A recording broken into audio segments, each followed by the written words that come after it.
crew to find the treasures as we sail the waters of Nereus.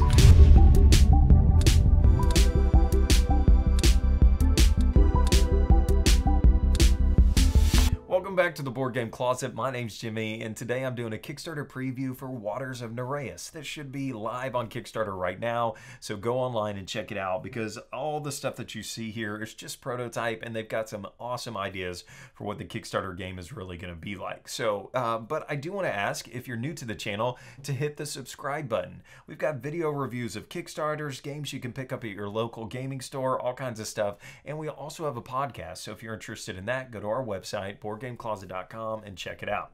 But today we're reviewing Waters of Nereus by Dr. Finn's Games, and I've been lucky enough to preview a number of his games that have been on Kickstarter, and all of the games that I've previewed have been funded, so I'm really excited that this game has the potential to be funded because I really like it. And out of all the preview games that I've done for Dr. Finn's Games, I think this one's my favorite. So let's talk about the game, and then you can decide if this is something that you want to back.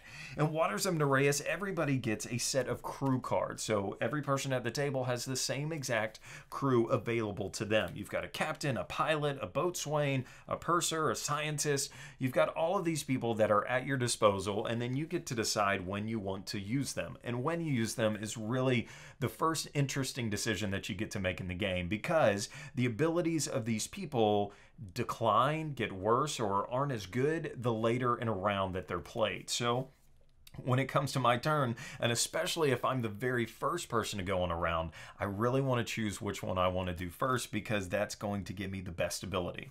So let's just say that I use the pilot card. So this lady here is my pilot. I play the card down, and when it comes my turn, I would reveal that I'm using the pilot, and I take my cube and I place it in the first spot and say that I'm using the pilot, which lets me go 4 spaces. Now I get to move my ship 4 spaces. Let's say I do it this way, 1, 2, 3, 4, and then I just take the treasure that I'm on. I've got a treasure. Now if somebody came behind me and used that ability, they could only go 3 spaces, and so or 2 spaces, or just 1 space. So if you're the last person to use the pilot card, that's not very good, and so you want to plan a little bit better there, I guess. But sometimes that's what you got to do, and that's all you can do. And so turns will rotate around the board. So once I've played a card, the next person goes, everybody goes, and then the hourglass would pass, and then the next person gets to be the first one. But these cubes stay out on the board. And so we'll play until 4 cards have been played, and then that's the end of a round. And then the sun token passes, and then somebody else gets to be the start of the next round. And then we do that whole 4 turns thing. We play 4 cards, and then once you do that 4 times, so it's played over 4 rounds, then the game is over. So what are you doing on this side of the board? You're trying to navigate these waters and procure these gems, and then you place them onto your board. So that's all that is happening here. At the beginning of every single round, you're going to reveal a new pattern of where new gems are going to be revealed. So you don't actually know where the next gems are going to pop up, but they could pop up anywhere. And so the shapes of these patterns are totally different, and there's all kinds of gems that are going to be put out onto the board. Now on your player sheet here, they actually tell you how many of each gem are in the game, so you know the potential of what could come out, or what could come out the easiest, I guess, or the easiest treasure to find. And so, but you don't know where that's going to be on every round. So anyway, so you reveal the card, you put new treasures out, and then you try to move your boat around the board to get those treasures. And then you try to put them onto your board, or you do put them on your board. And there's all different kinds of spaces. Well, 3 different spaces that you could place your gems. The first place that you could put them is into your treasure chest. And this is cool because it has an exact order that you have to follow.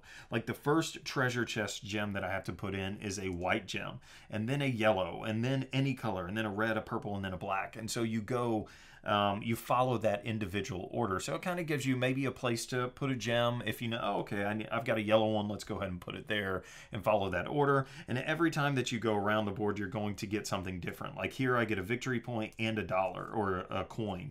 Here I get 2 victory points and 3 coins. And then as the game goes around, you're going to get different rewards, basically just victory points. The last place that you can use gems are to upgrade each one of your crew members. So like, let's say the captain here, I could take a purple gem, a black gem, a green, and a red. And if after all of my movement on the board, I've gotten all the gems that are required to fulfill that spot, then I have successfully upgraded my captain. I remove those from the board, I get a completed token that shows that I've completed my captain, and I score victory points. I get 12 points for doing that, and I get a bonus now. So every time I use the captain from that point on, I'm going to get something more powerful. So in this instance, the captain gets to move one additional space. That's awesome. And so each one of your crew members, once you've completed what's required to upgrade them, you get victory points and you get a bonus. So like the purser, now I get 2 extra coins every time that I use the purser. Or like the pilot, now I can go an additional direction instead of just what came with it. So that's cool. So I'm getting these gems, upgrading my crew, and then I'm scoring victory points along the way. Now there is one other track here that is one of the cards that you get to play, and that is the Scientist. The Scientist allows you to move up the science track and gain science cards.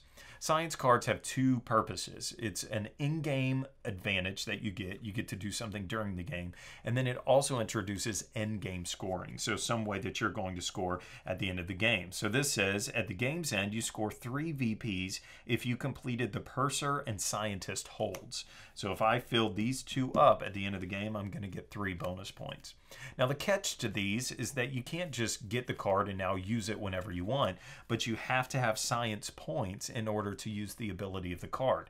And that also includes endgame points or cards. So at the end of the game, if I had all these great science cards, but I didn't have the points to pay for them, then I couldn't use them. So that forces you to use the science player, the crew member, in order to build up your science track and use these cool science cards.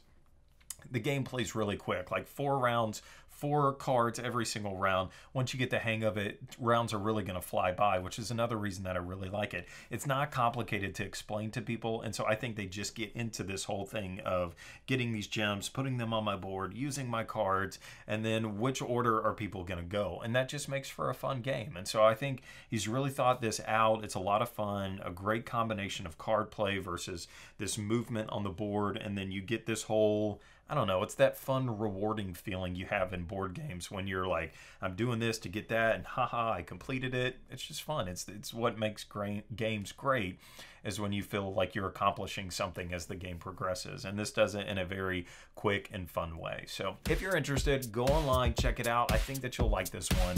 It's Waters of Nereus.